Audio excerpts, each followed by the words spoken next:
ઘંટી નાચી ને ઘરડી ઘૂંટણીએ નાચી મોબાઈલ ચલાવે છે કાકા. વાહ વાહ Oh વાહ. my god. ચહેરો તો જુઓ જાણે પાનખરમાં વસંત ઘૂસી શું કહું છું? કાકા તમે પણ મોબાઈલ વાપરો? અરે યાર, એવું થોડું છે કે જુવાનિયા જ મોબાઈલ વાપરે ને ડોસા માણસ નહીં વાપરે.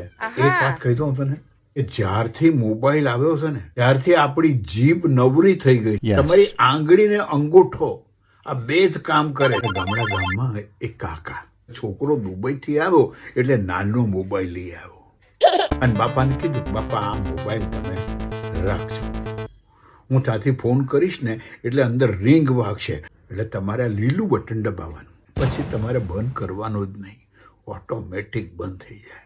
થયું એવું. ગામના તો બિચારા બંડી પહેરે, ઉપર ખિસ્સો હોય, કાકાએ તો મોબાઈલ ઉપલા ખિસ્સામાં મૂકેલો.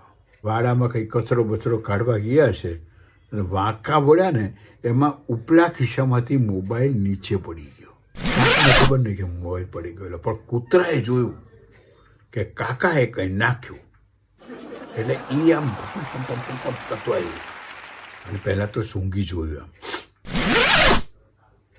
એના મનમાં કે બિસ્કીટ છે, Oh my સુગંધ god. નહીં આવી. પણ કૂતરું ઇન્ટેલિજન્ટ, એ એમ વિચાર કર્યું કે આ કાકાનો છોકરો ફોરેનમાં છે એટલે નક્કી આ ઇમ્પોર્ટેડ બિસ્કીટ હશે. એણે સીધું ડાખું જ માર્યું છે, પપ્પ ગળી ગયો મોબાઈલ અંદર.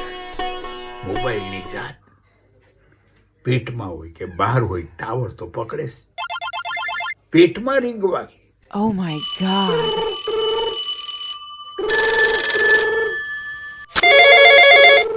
પેટમાં જેવી રીંગ વાગે એટલે કૂતરાને આમ ગલી પચી થવા કૂતરો વિચાર કરે કે આ થાય છે શું. એક બાજુ રીંગ વાગે ને કૂતરો આમ ગોળ ગોળ ફરે.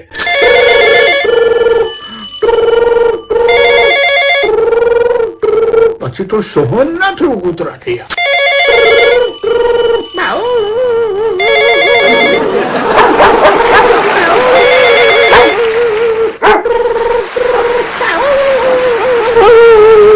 એવી ગલી પછી થઈ ને પછી તો રીતસર કૂતરું રડું.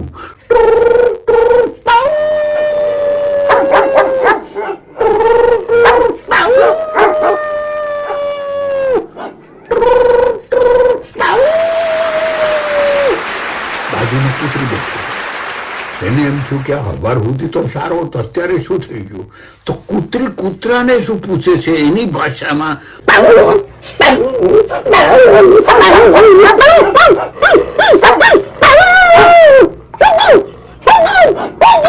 તારા કપાળમાં કાંડા પડતું